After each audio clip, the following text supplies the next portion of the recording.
Mama Bear. If you're new, thanks so much for joining me today. Today we're going to make French toast. So before we start, let me ask you something.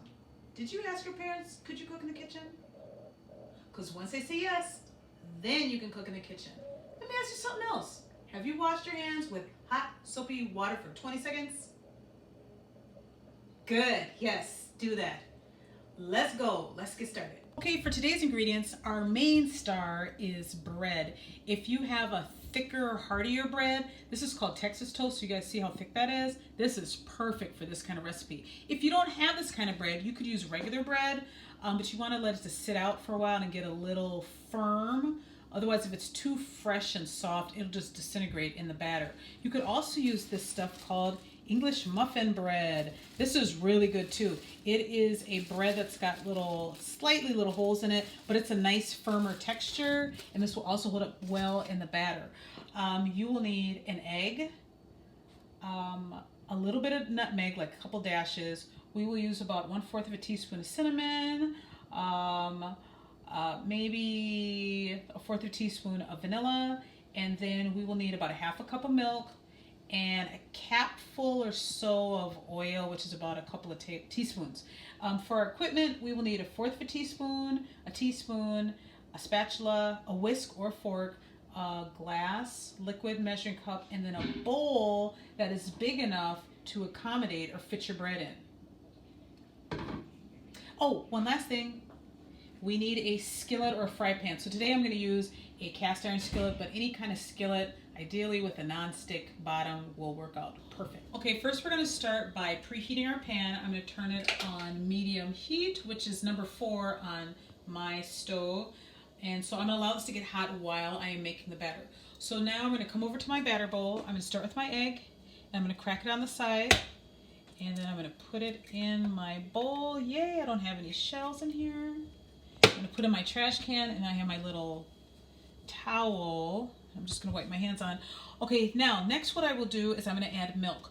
We are going to measure 1/2 cup. So you're going to pour in what you think is about 1/2 cup, and then I'm going to put it down at eye level to see, do I have enough milk? Yes. So now we're going to pour that in. And then next we will add cinnamon. So I'm going to use a 1/4 teaspoon. Oh my gosh. Ignore that my neighbors are banging above my head. Ugh. Okay. So we're going to get a 1/4 teaspoon. I'm just going to shake it back and forth to level it. Shake it around. And then we'll put this back on here. Then we're going to get nutmeg. Now this you're going to do 2 shakes. 1, 2, because this stuff is strong and you only need a little bit. Next, I will do 1/4 teaspoon of my secret ingredient, which is vanilla, and I'm going to use the same measuring spoon I used to measure the cinnamon. Oh my gosh. Okay, so now we are ready to whisk this up, and it's going to turn kind of brown. You're trying to beat up the yellow and the whites of the egg. Mix it in with the milk and the cinnamon, nutmeg. Okay, and this is kind of what it looks like. It's kind of foamy, and there's little brown dots at the top, which is perfect. Now we are ready to cook it up in the pan.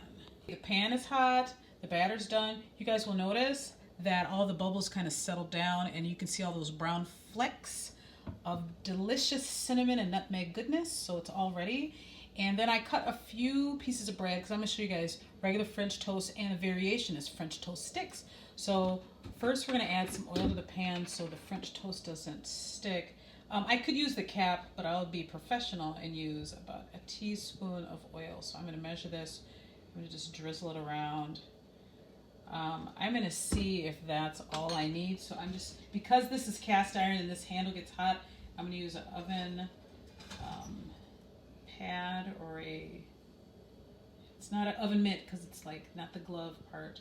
Pot holder, yes, pot holder. Okay, so I'm just making sure the whole bottom of my pan is shiny. I rotated all the oil around. Yes, we are ready. So we're going to start by a piece of French toast or a piece of bread. So I'm just going to take it, and it's called Dip dip, fry. So I'm gonna dip one side, flip it over quickly, dip the other side, and then I'm gonna fry it. Yes! Okay, so now I've got a little space around the edge of the pan, so I am gonna dip, dip, fry these little sticks.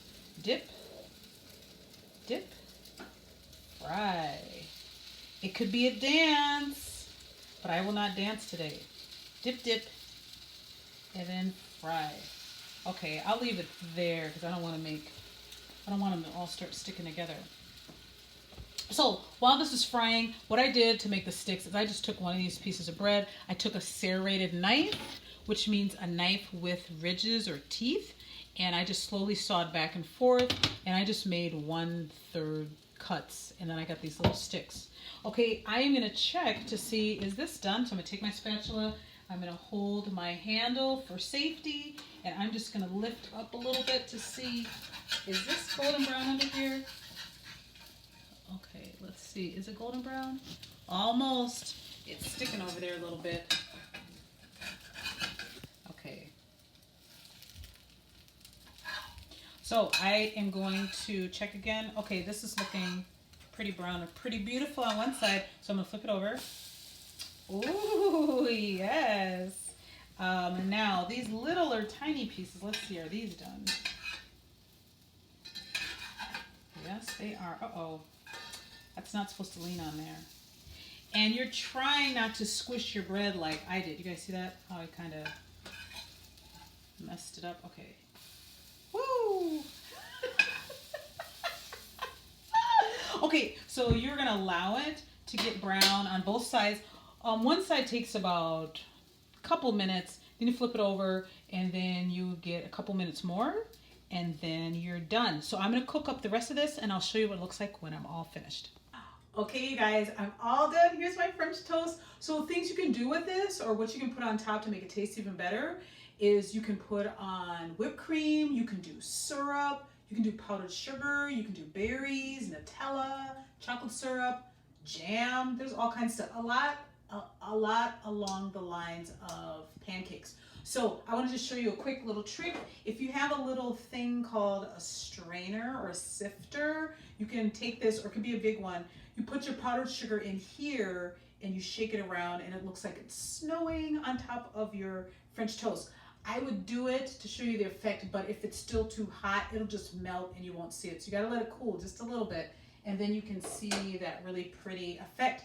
So thank you so much for joining me today on Cooking with Mama Bear. Don't forget, stay and look while you cook. Bye!